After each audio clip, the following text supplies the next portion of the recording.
What you're observing may well be the beginning of the end.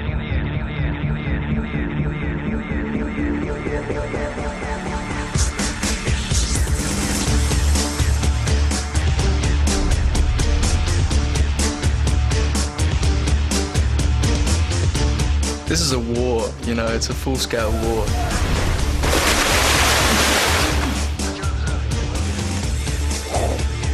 Victoria is back. To basically kill off Bella and Edward. Bella is the reason that Victoria's mate, James, was killed. She needs to inflict on Edward and Bella what she had to go through.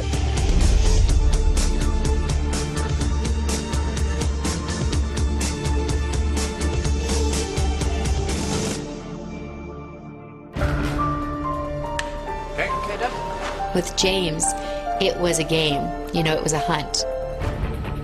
In this film, it's vengeance. Victoria is looking for revenge, and she's going straight after Bella. And then there's also a giant army of newborn vampires. They are the strongest vampires out there.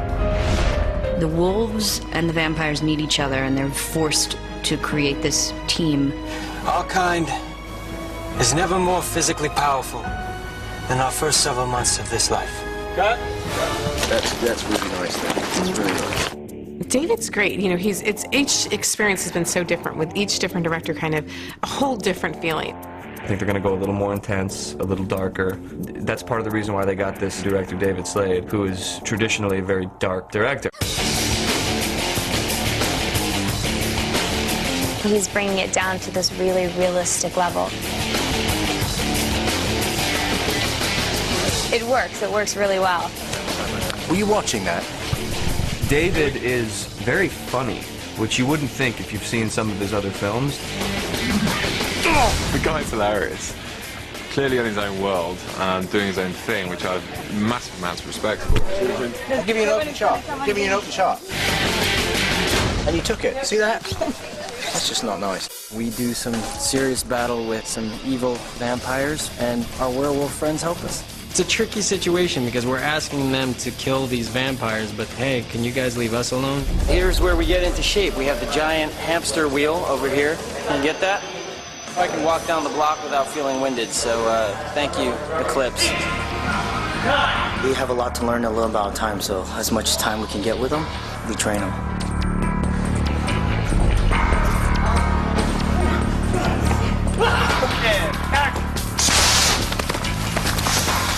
Again! So you have a lot of action, and that's what us guys love. We're doing some intense stuff.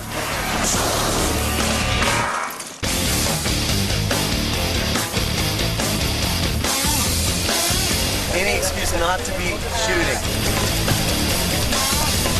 We're throwing grapes into Taylor's mouth.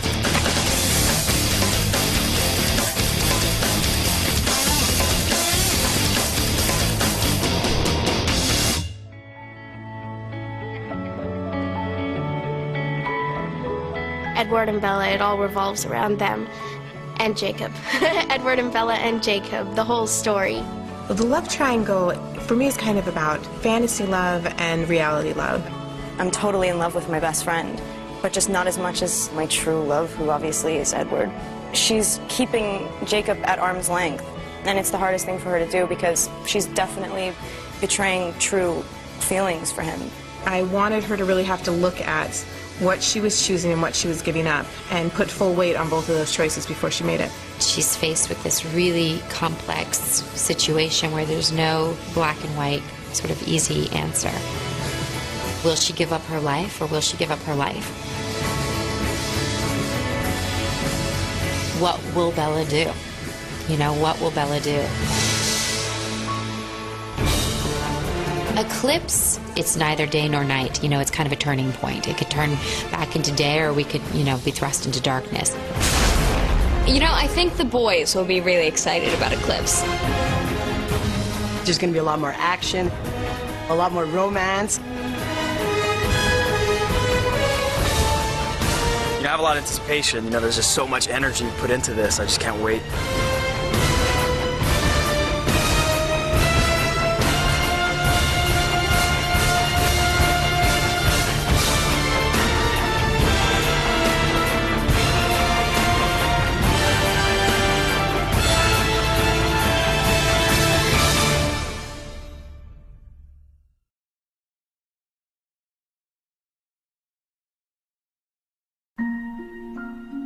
I have to figure out what to tell people. I won't be home for Christmases. Why I won't visit. Why they'll never see me again. After a few decades, everyone you know will be dead. It's a problem solved.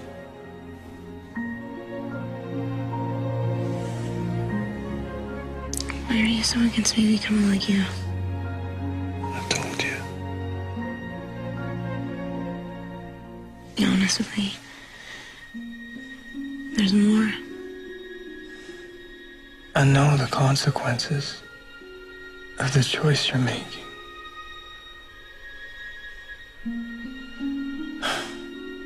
I've lived through it. And to let you suffer that. You believe I have a soul, and I don't.